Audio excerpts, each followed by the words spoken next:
বাংলাদেশের একদম authentic beef biryani যেভাবে তৈরি করা হয় সেই রেসিপিটা সবার সাথে আজকে আমি শেয়ার করব। এই রেসিপিটা আমি একদমই কম মশলা দিয়েই তৈরি করেছি এবং কিভাবে তৈরি করেছি আপনাদের সাথে আজকে শেয়ার করছি। তো আমি আজকে যে বিফ বিরিয়ানি রেসিপিটা শেয়ার করব এর প্রত্যেকটা ইনগ্রিডিয়েন্টস আমি আজকে ডিটেলসে আপনাদেরকে দেখাবো যে আমি কী কী ইউজ করেছি আজকে। তো এখানে দেখতে পাচ্ছেন এখানে হচ্ছে আমি আর বাদাম হচ্ছে আমি সবগুলো একসাথে ভালো করে ব্লেন্ড করে নিয়েছি।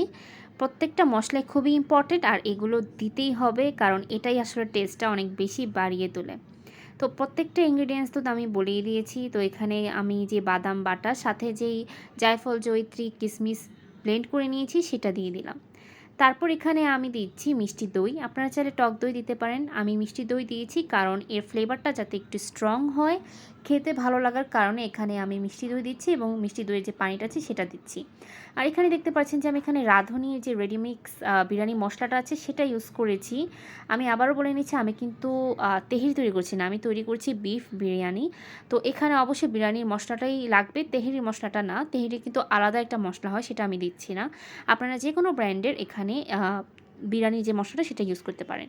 তারপর এখানে আমি স্বাদ মতো লবণ দিয়ে দিলাম আর দিয়ে দিচ্ছি আদা রসুন যে পেস্টটা সেটা, যেটা আমি মাত্র করেছিলাম। সেই আদা রসুন পেস্টটা দিয়ে তারপরে ভালো করে আগে এই ইনগ্রিডিয়েন্টসগুলোকে আমার মিক্স করে রেখে দিতে হবে যাতে ভালো করে মিশে যায়। প্রত্যেকটা ইনগ্রিডিয়েন্টসই ইম্পর্টেন্ট, কোনোটাই স্কিপ করা যাবে না বা বিকল্প কোনো মশলা দেওয়া যাবে না, এগুলো অবশ্যই দিতে হবে।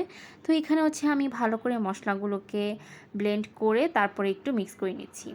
আর অনেকে খোলা চাল ইউজ করে, কিন্তু আমি বলবো যে আপনারা এরকম প্যাকেট যে কোনো চিনি গুঁড়ার সুগন্ধি চাল ইউজ করবেন। তো এখানে হচ্ছে যেহেতু আমি আজকে প্রেশার কুকারে রান্নাটা করব, তো এখানে আমি মাংস নিয়েছি 1.5 কেজি।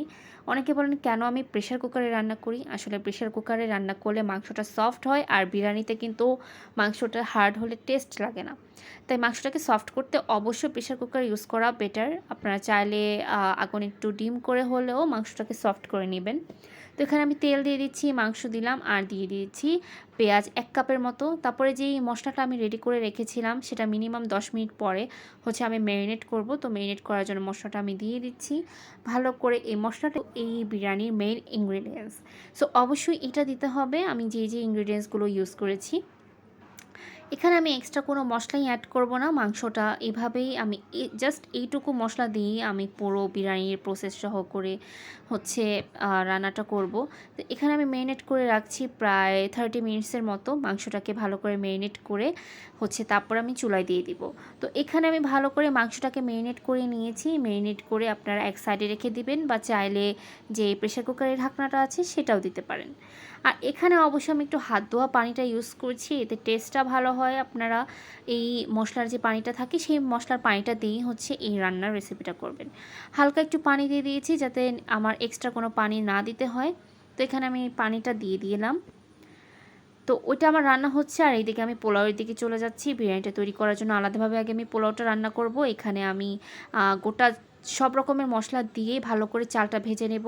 প্রথমে পেঁয়াজ দিয়েছি, তারপরে তেজপাতা দিয়েছি, লং দিয়েছি, তারপরে এলাচ দিয়েছি, সব কিছু একসাথে দিয়ে তারপরে হচ্ছে আমি আমার এই পোলাওয়ের চালটাকে ভালো করে ভেজে নিচ্ছি। অবশ্যই খেয়াল রাখতে হবে যেন পোলাওয়ের চালটা ভালো করে ভাজা হয়ে যায়, না হলে কিন্তু পোলাওটা নরম থাকবে, ভালো করে ফুটবে না চালটা। তো যখন আমার এই পোলাওটা ভালো করে নাড়াচাড়া করা হয়েছে, মিনিমাম 5 মিনিট নাড়াচাড়া করতে হবে। যেহেতু 6 কাপ চাল নিয়েছি তাই এখানে আমি প্রায় 11 কাপ 1 কাপ কম হচ্ছে পানি অ্যাড করে দিচ্ছি।